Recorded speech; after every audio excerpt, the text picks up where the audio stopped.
GDCC bank ప్రాథమిక వ్యవసాయ సహకార సంఘాల్లో జరిగిన అవకతవకలపై విచారణ జరపాలని జిల్లా కలెక్టర్ నాగలక్ష్మి ఎస్పీ సతీష్ కుమార్ కి ప్రత్తిపాడు ఎమ్మెల్యే బుర్లా రామాంజనేయులు ఫిర్యాదు చేశారు. ప్రత్తిపాడు ఎమ్మెల్యే బుర్లా రామాంజనేయులు మాట్లాడారు. కొన్ని వందల కోట్ల రూపాయలకు సంబంధించినటువంటి స్కామ్ ఇది. దీని వెనక ఉద్యోగస్తులే కాకుండా ప్రజాప్రతినిధులు కూడా ఈ స్కామ్లో ప్రధానమైనటువంటి భాగస్వాములు.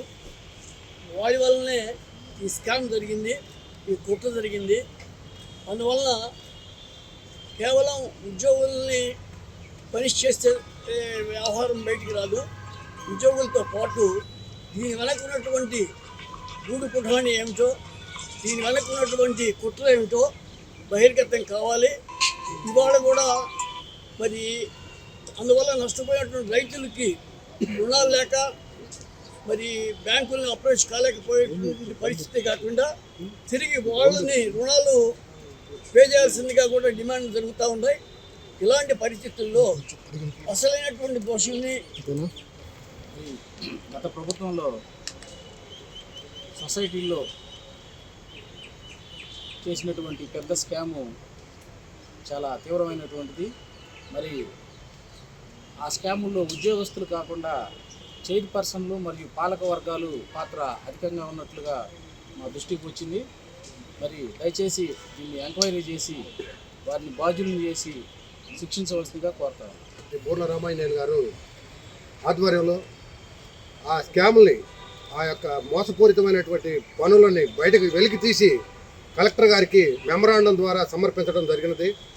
సత్వరమే రైతులకు న్యాయం చేసి అసలు దోషులను శిక్షించి సొసైటీ అధ్యక్షుల్ని, సొసైటీ డైరెక్టర్ని వాళ్ళని బయటకు తీసుకొచ్చి ఈ నకిలీ లోన్లని రికవరీ చేసి వాళ్ళ ద్వారా సొసైటీ అధ్యక్షుల ద్వారా డబ్బులు కట్టించవలసిందిగా మరీ కోరుకుంటున్నాం. రోజు డీసీబీలో జరిగిన స్కామ్ కావచ్చు, అట్లానే దాదాపు పాత జిల్లాలో మొత్తంలో కూడా సొసైటీలో జరిగిన దొంగ పాస్ పుస్తకాలు, లోన్లు ఇవ్వటం, ఆ కార్యక్రమంలో ఇలా మా ప్రత్తిపాడు ఎమ్మెల్యే రామాంజనేయులు గారి ఆధ్వర్యంలో ఇలా కలెక్టర్ గారిని కలవటం జరిగింది.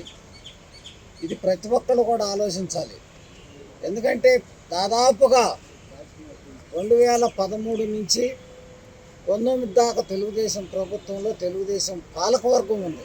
సభ్యులు డాక్టర్ బుర్లా రామాంజనేయులు గారి ఆధ్వర్యంలో గుంటూరు జిల్లాలో ప్రత్తిపాడు నియోజకవర్గంలోని డీసీసీబీ బ్యాంకులో జరిగిన అక్రమాల గురించి కలెక్టర్ గారికి వినతిపత్రం ఇవ్వడం జరిగింది. గత వైసీపీ ప్రభుత్వంలో డీసీసీబీ పాలకవర్గంలోని అధికారులు, పాలకవర్గ సభ్యులందరూ కూడా అక్రమాల పుట్ట తవ్వే కొద్దీ బయటపడతా ఉంది. నిన్న మొన్న కూడా నల్లపాడు బ్రాంచీలో కూడా రైతుల మీద నకిలీ పాస్ పుస్తకాలు సృష్టించి రుణాలు తీసుకున్నారు. దానివల్ల నిజమైన రైతాంగం రుణాలకు వెళ్తే మీ మీద నోటీసులు వస్తున్నాయి. రైతులకి మీ మీద ఆల్రెడీ రుణం ఉందని చెప్తుంటే వాళ్ళు తీవ్ర మానసిక క్షోభకు గురవుతున్నారు. రైతుల్ని కాపాడండి. గతంలో వైసీపీ ప్రభుత్వం మేము రైతు ప్రభుత్వం అని చెప్పి రైతుల్ని నట్టేట ముంచిన ప్రభుత్వం కాబట్టి గతంలో జరిగిన అక్రమాలన్నిటి మీద తగు విచారణ చేయాల్సిందిగా కలెక్టర్ గారిని కోరాం. మా శాసనసభ్యుల వారి ఆదేశాల మేరకు కూడా మేమందరం కూడా పనిచేసి రైతులకి న్యాయ పోరాటం చేసేందుకు సిద్ధంగా ఉన్నామని చెప్పి తెలియజేస్తాం. నమస్కారం.